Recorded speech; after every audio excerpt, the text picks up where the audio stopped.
Hi friends, இன்றைக்கி நான் டின்னருக்கு வீட் பரோட்டா பண்ணலான் இருக்கேன். மத்தியானம் நான் வெஜிடபிள் குருமா பண்ணியிருந்தேன். சரி, அதுக்கு வீட் பரோட்டா நல்லாயிருக்கும்னு சரி அது பண்ணலான் இருக்கேன். இப்போ நான் 3 கப் கோதுமை மாவு போட்டிருக்கேன். ஆசீர்வாத் மாவு தான் போட்டிருக்கேன். அதுக்கு கொஞ்சமாக சால்ட் போட்டுக்கிட்டேன். அதுக்கப்புறம் ஆயில், நார்மல் சன்ஃப்ளவர் ஆயில் இருக்கும்ல, குக்கிங் ஆயில், அது ஒரு 3 டேபிள் ஸ்பூன் அந்த மாதிரி போட்டுக்கோங்க. 1 கப்புக்கு 1 டேபிள் ஸ்பூன் ஆயில் அது மாதிரி கணக்கு வச்சுக்கோங்க. இப்போ நான் 3 கப் மாவு போட்டிருக்கேன், அதனால் 3 டேபிள் ஸ்பூன் ஆயில் போடுறேன்.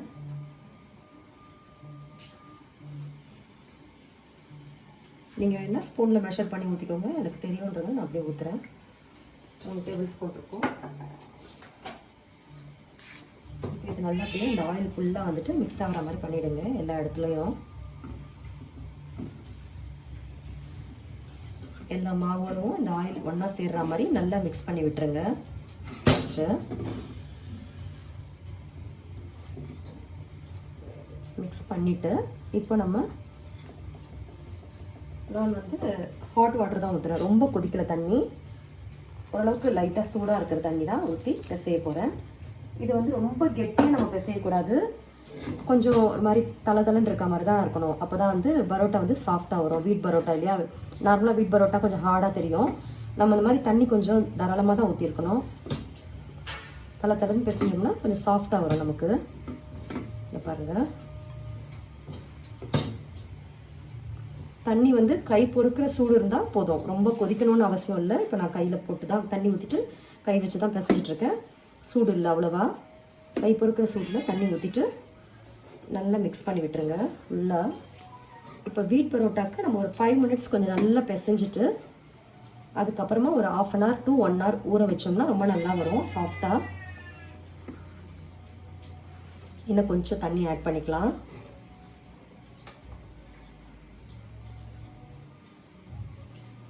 ஓகே, போதும். இப்போ ஒரு 5 மினிட்ஸ் நான் நல்லா பிசைஞ்சிடுறேன். பிசைஞ்சிட்டு ஒரு 1/2 hour to 1 hour அப்படியே ஊற வச்சிடுறேன். கொஞ்சம் மேலே எண்ணெய் தடவிடலாம். அப்படி நான் பிசைஞ்சு காட்டுறேன் உங்களுக்கு. இது பாருங்கள்,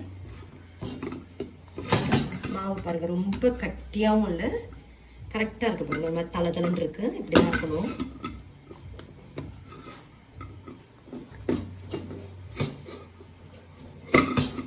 இப்போ கொஞ்சம் ஆயில் போட்டுக்கலாம்.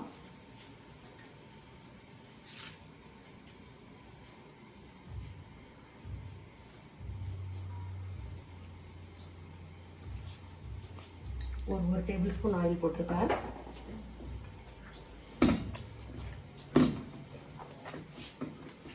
பரோட்டானும் போது கொஞ்சம் அந்த லேயர்ஸ்லாம் வரணுன்றதுக்கு கொஞ்சம் ஆயில் ஒரு 4 டேபிள் ஸ்பூன் சேர்த்துருக்கேன். இப்போ நான்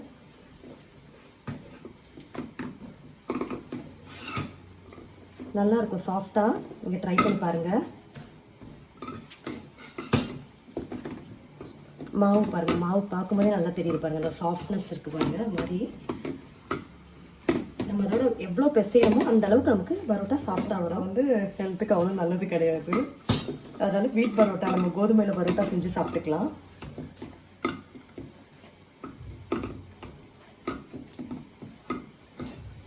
இப்போது நல்லா பிசைஞ்சாச்சு ஒரு 5 மினிட்ஸ்க்கு. இப்போ நம்ம மூடிட்டு இதை ஒரு 30 to 1 hour வைக்கலாம். நான் இப்போ ஆனால் 30 மினிட்ஸ் தான் வைக்க போகிறேன், எனக்கு டைம் இல்லை, அதனால் 30 மினிட்ஸ் தான் வைக்க போகிறேன். 30 மினிட்ஸ் கழித்து நான் உங்களுக்கு பரோட்டா பண்ணும்போது எப்படி பண்ணணும், லேயர்ஸ் வரத்துக்கு எப்படி பண்ணணும்னு நான் உங்களுக்கு காட்டுறேன். 1/2 hour ஆயிடுச்சுங்க. இப்போ நம்ம மாவு எப்படி இருக்குன்னு பார்க்கலாம். இங்கே பாருங்கள், நல்ல சாஃப்டாக இருக்குது. திரும்பவும் ஒரு 2 மினிட்ஸ் சும்மா கை இது நல்லா பிசைஞ்சு விடுங்க. நல்லா சாஃப்டாக வந்திருக்கு. கையில் கொஞ்சம் ஒட்டுற மாதிரி இருக்கிறதால நான் கொஞ்சம் ஆயில் போடுறேன்.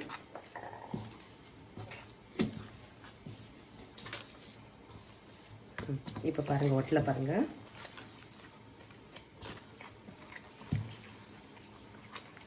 இப்போது இதை நம்ம பால்ஸ் போட்டுட்டு எப்படி பரோட்டா பண்ணுறதுன்னு பார்க்கலாம். இப்போ இந்த மாதிரி எல்லா பால்ஸ் பண்ணி வச்சுக்கோங்க.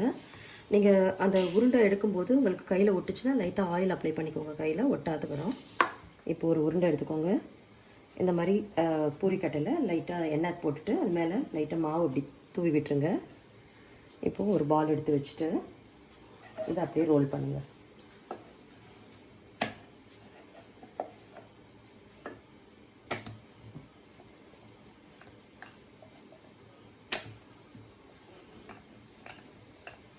எந்த அளவுக்கு ரோல் பண்ண முடியுமோ அவ்வளோ பண்ணுங்கள்.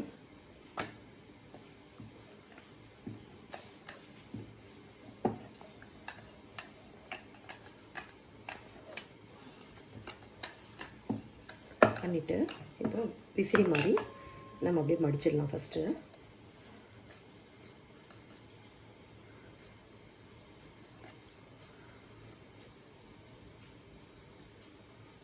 இதை அப்படியே இப்படி சுற்றி இப்படி வச்சுருங்க. இந்த மாதிரி நம்ம எல்லாத்தையும் செஞ்சு வச்சுக்கலாம். நெக்ஸ்ட்டு பாருங்கள், கட்டையில் லைட்டாக மாவு தூவிடுங்க. இல்லைன்னா ஒட்டிக்கும், அதுக்கு தான் சொல்கிறேன். மாவு தூவிட்டு இப்படி தேய்ச்சிங்கன்னா ஒட்டாமல் கொஞ்சம் வரும், நமக்கு ஈஸியாக இருக்கும் திரட்டுறதுக்கு.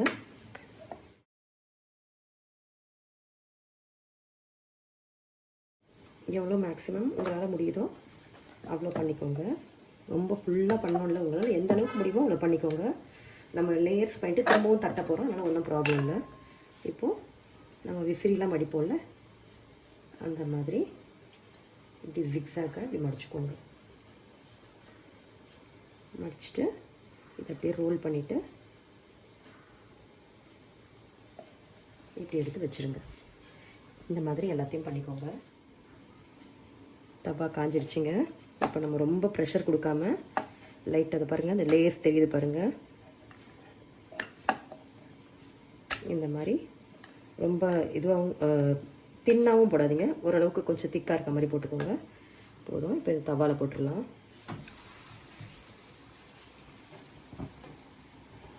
இப்போ இது நெக்ஸ்ட்டு அடுத்த பக்கம் திருப்பி போடலாம். இது பாருங்கள், லேஸ் தெரியுது பாருங்கள். இப்போ நம்ம எண்ணெய் போட வேண்டாம், ஏன்னா நம்ம கல்லில் தேய்க்கும் போது எண்ணெய் போட்டு தான் தேய்க்கிறோம், ரோல் பண்ணுறோம் இல்லையா, அதனால் எண்ணெய் போட வேண்டாம்.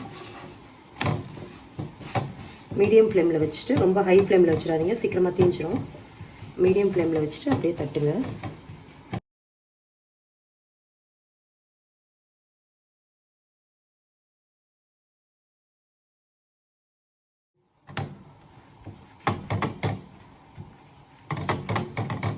இதை பாருங்கள், ரெடி ஆயிடுச்சு.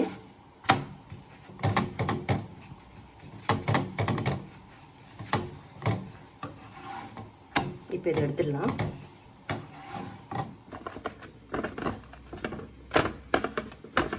நம்ம பண்ணதுக்கப்புறம் சூடாக இருக்கும்போதே இப்படி கையில் இப்படி பண்ணிவிட்டிங்கன்னா அந்த லேஸ் பாருங்கள், உங்களுக்கு தெரியுது பாருங்கள், நல்லா பிரிஞ்சு. சூடாக இருக்கும்போதே இப்படி பண்ணிவிடுங்க. பரோட்டா ரெடி ஆயிடுச்சு.